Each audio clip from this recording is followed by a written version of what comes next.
श्री स्वामी समर्थ सर्वांना. कसे आहात तुम्ही सर्वजण? स्वस्त असाल, मस्त असाल, स्वामींच्या सेवेमध्ये रममाण असाल अशी मी स्वामी चरणी प्रार्थना करते.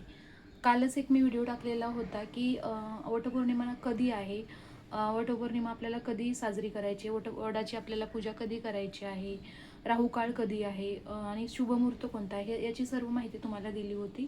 त्या व्हिडिओला पण चांगला मला प्रतिसाद मिळाला आणि म्हणूनच मी अजून तुम्हाला एक आजचा व्हिडिओ याच्यासाठी बनवत आहे की वटपौर्णिमा आपण घरी किंवा घराबाहेर कशा पद्धतीने अगदी साध्या सरळ सोप्या पद्धतीने आपल्याला वटपौर्णिमा कशी करता येईल याची सर्व माहिती मी या व्हिडिओमध्ये सांगणार आहे. तर व्हिडिओ स्किप न करता तुम्ही लास्टपर्यंत बघा आणि कमेंट बॉक्समध्ये कमेंट करायला विसरू नका. श्री स्वामी समर्थ हे कमेंट करायला विसरू नका, कारण तुमचं एक कमेंट हे मला पुढचा व्हिडिओ बनवण्यासाठी किंवा पुढच्या व्हिडिओची माहिती तुमच्यापर्यंत पोहोचवण्यासाठी मला प्रोत्साहन देतं.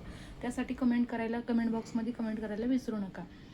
तर अगदी साध्या पद्धतीने साधी सोपी पद्धत आहे. तर वडाची आपण पूजा कशी करायची तर या व्हिडिओमध्ये मी तुम्हाला याची माहिती देणार आहे. तर व्हिडिओ स्किप न करता तुम्ही लास्टपर्यंत बघा.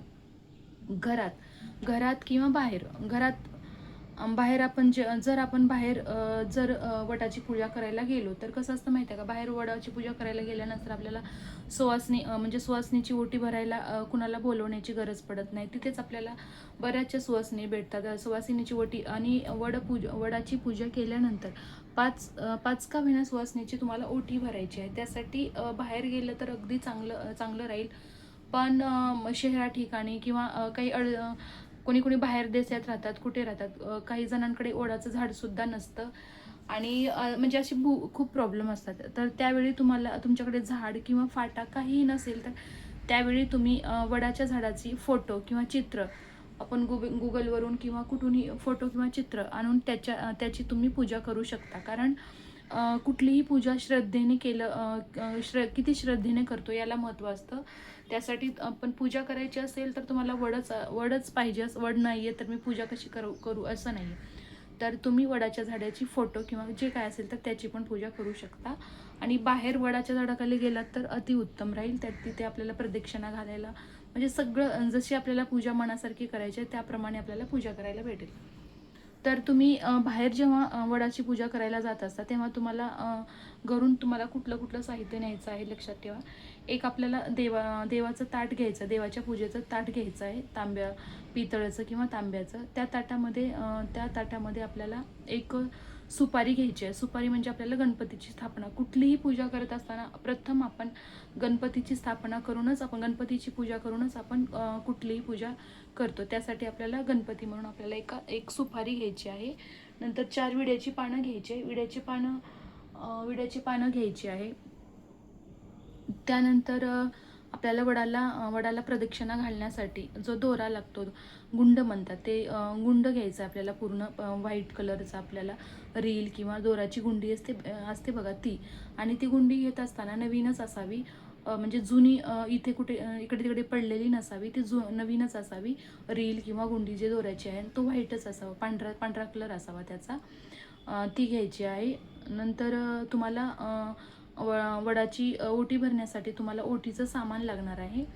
ओटीचं सामान झाल्यानंतर तुम्हाला एक वस्त्रमाळ घ्यायची. आपण कापसापासून जी बनवतो ना ती तुम्हाला वस्त्रमाळ घ्यायची आहे. साखर घ्यायचं, पूर्ण तांदूळ घ्यायचं आणि दूध, पाणी आणि गहू आणि आंबा आणि नंतर तुम्हाला एक तांब्या पण घ्यायचा आहे. तांब्यामध्ये पाणी घ्यायचं आहे. अशा प्रकारे हे पूर्ण सामान घ्यायचं आहे. हे आपण सामान घेऊन आपल्याला वडाच्या झाडाखाली जायचं आहे. आणि वडाच्या झाडाखाली गेल्यानंतर सर्वप्रथम आपल्याला म्हणजे आपण अजून एक आहे की आपण कुठलीही पूजा चालू करत असताना, कोणतीही पूजा करत असताना आपण दिवा लावून घेतो आणि दिवा प्रज्वलित करतो. नंतरच आपण पूजाला सुरुवात करतो.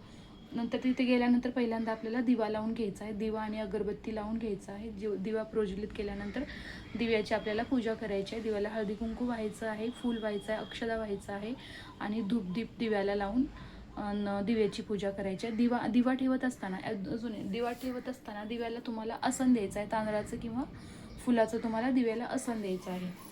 दिवा लावल्यानंतर आपण सर्वप्रथम आपल्याला गणपतीचा अभिषेक करायचा आहे. गणपतीचा अभिषेक कसा करायचा आहे, तर एक विड्याच्या पानावर तुम्ही सुपारी ठेवा आणि त्या सुपारीचा पाण्याने पाण्याने आणि दुधाने अभिषेक करून घ्या. अभिषेक करत असताना ओम गण गणपते नमः, ओम गण गणपते नमः या मंत्राचा तुम्हाला जप करायचा आहे. आणि पाण्याने आणि दुधाने गणपतीचा अभिषेक करायचा आहे. आणि त्याला नंतर त्या सुपारीला एका कपड्याने स्वच्छ कपड्याने आपल्याला त्यांना पुसून घ्यायचं आहे. नंतर एका विड्याच्या पानावर गणपतीला स्थापन करायचं आहे. विड्याच्या पानावर आपल्याला ती सुपारी गणपती म्हणून आपल्याला त्या सुपारी ठेवायचं आहे. नंतर त्या गणपती म्हणजे सुपारीची हळदी कुंकू अक्षदा व्हायचं आहे, फूल व्हायचं आहे, त्यांना धूपदीप ओवाळायचा आहे आणि अशा प्रकारे गणपतीची पूजा करून घ्यायची आहे. ही झाली गणपतीची पूजा. मग गणपतीची पूजा झाल्यानंतर आपण वडाच्या पूजेला सुरुवात करायची आहे. तर वडाची पूजा करत असताना सर्वप्रथम आपल्याला वडाला जल अर्पण करायचं आहे. वडाच्या झाडावरती झाडाच्या मुळीला म्हणजे जे वडाच्या बुडाला आपल्याला जल अर्पण करायचे. जल अर्पण केल्यानंतर आपल्याला नंतर दूध अर्पण करायचे, म्हणजे पाण्याने आणि दुधाने वडाचा पण आपल्याला अभिषेक करायचा आहे. त्यानंतर आपल्याला हळदी कुंकू अक्षदा वाहून घ्यायचा आहे, एक फूल ठेवायचं आहे. त्यानंतर आपल्याला ओढाची ओटी भरायची आहे. तर आपण ओटीचं सामानामध्ये दुकानामध्ये ओटीचं सामान जे आपण आणलंय त्याच्यामध्ये पूर्ण सामान असतं. तर आपल्याला कोणी म्हणजे तुमच्याकडे जशी प्रथा असेल तसे, कोणी पीस ठेवून ओटी भरतं, कोणी गहू आणि आंब्याने ओटी भरतं. तर तुमच्याकडे जशी पद्धत असेल त्या प्रकारे तुम्ही ओटी भरू शकता, आंब्यानी गव्हानी किंवा ब्लाऊज पीस त्यावर ओटीचं सामान आंबा गहू असं तुम्हाला तुमच्याकडे जी पद्धत असेल तसं. तर अशा प्रकारे वडाची पूजा करून घ्यायची आहे. आणि हे पूजा झाल्यानंतर धूपदीप ओवाळून घ्यायचा आहे आणि नंतर नैवेद्य दाखवायचा आहे. नैवेद्याची पण प्रथा तुमच्याकडे कशी आहे, पुरणपोळी आहे किंवा शिरा आहे किंवा कोणी आंबाच नैवेद्य म्हणून ठेवतं, कोणी साखर ठेवतं, जे काय असेल तुमच्याकडे जे पद्धत असेल ते तुम्ही वडाला नैवेद्य दाखवू शकता.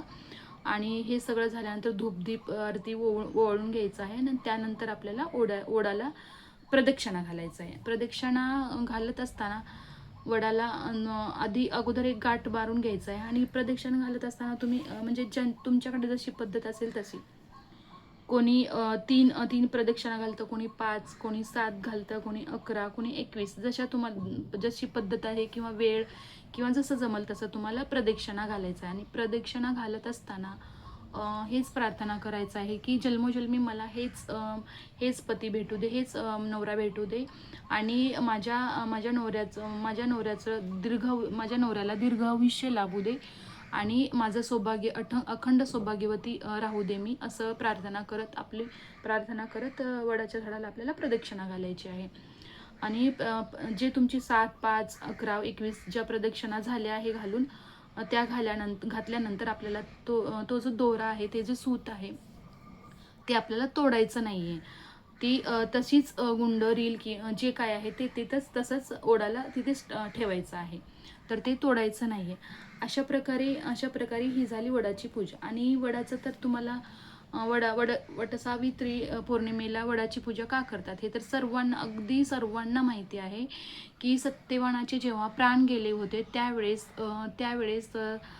सावित्रीनी धावा करून सत्यवानाचे प्राण वापस घेतले होते, एमाकडून प्राण वापस मागून घेतले होते. तर ते प्राण ह्या वडाच्या झाडाखाली वापस आलेले होते, म्हणून या झाडाला एवढं महत्त्व आहे. अजून एक आपले ब्रह्मांड नायक सर्व करता करविता श्री स्वामी समर्थ, हे स्वामी समर्थ सुद्धा वडाच्या झाडाखालीच त्यांचा नित्यवास असायचा. म्हणून आपल्या चराचरात प्रत्येक ठिकाणी प्रत्येक वडाच्या झाडाखाली आपल्याला स्वामींचा वास आपल्याला लागेल, स्वामी तिथे आहेत असं आपल्याला भास होईल असं म्हणतात. आणि तुम्ही खरंच बघा, तुम्ही वडाच्या झाडाखाली तुम्ही गेल्यानंतर डोळे झाकून जे स्वामी भक्त आहेत, जे स्वामींना मानतात, स्वामींची सेवा करतात, वडाच्या झाडाखाली गेल्यानंतर तुम्हाला खरंच म्हणजे तिथं साक्षात स्वामींचं दर्शन झालं याचं फील तुम्हाला येईल. आणि तुम्हाला अजून माहिती आहे का, तर काय अक्कलकोटमध्ये तब्बल 21 वर्ष वास स्वामींनी वडाच्या झाडाखाली केला होता. आणि 21 वर्ष जेव्हा ते अक्कलकोटमध्ये वास करत होते त्यावेळेस ते वडाच्या झाडाखालीच वास करत होते. आणि त्या काळामध्ये त्या काळी बरेच लाखो भक्तांना वडाच्या झाडाखाली त्यांनी दर्शन दिलेलं आहे असं म्हणतात. म्हणजे त्यांचं दर्शन लाखो भक्तांना वडाच्या झाडाखाली दर्शन झालेलं आहे. आणि जणू काही त्या काळामध्ये स्वामींचा दरबारच वडाच्या झाडाखाली बसत दरबारच भरत होता असं म्हणतात. हे तुम्हाला माहितीच आहे. अजून एक वडाच्या झाडाला खूप महत्त्व आहे. म्हणजे आयुर्वेदानुसार आपण हे बघा हे काय आपला पाडवा जो गुढीपाडवा असतो, नवीन वर्ष आपण पाडवा साजरा करतो त्यावेळेस वडाच्या झाडाची मूळ आपण दरवाजाला आणून बांधतो. हे पण एक रिझन आहे. नंतर वडाच्या मुळीपासून बरेचसे आयुर्वेदिक औषध बनतात. त्यामुळे ह्या वडाच्या झाडाचं खूप महत्त्व आहे. स्वामींचा वास तिथे आहे, सत्यवानाचा प्राण तिथे परत आलेले होते. नंतर आयुर्वेदामध्ये वडाच्या झाडाच्या मुळेचा बऱ्याच प्रकारे उपयोग होतो. त्यासाठी हे झाड एकदम पवित्र आहे. आणि या झाडाची पूजा आपण या दिवशी वटपौर्णिमेला पूजा करत असतो. तर अशा रीतीने आपल्याला पूजा करायची आहे. आणि जसं जमलं तसं एकदम साध्या सरळ सोप्या पद्धतीने ही पूजा आहे. अशा प्रकारे तुम्ही पूजा करा आणि आपल्या सौभाग्यासाठी आपलं अखंड सौभाग्य आपल्याला लाभावं आणि आपल्या पतीचं संरक्षण व्हावं, पतीला पण दीर्घायुष्य लाभावं यासाठी वडाची पूजा करत असतात. तर अशा प्रकारे तुम्ही पूजा करा. आणि आपण भेटूया दुसऱ्या व्हिडिओमध्ये. श्री स्वामी समर्थ.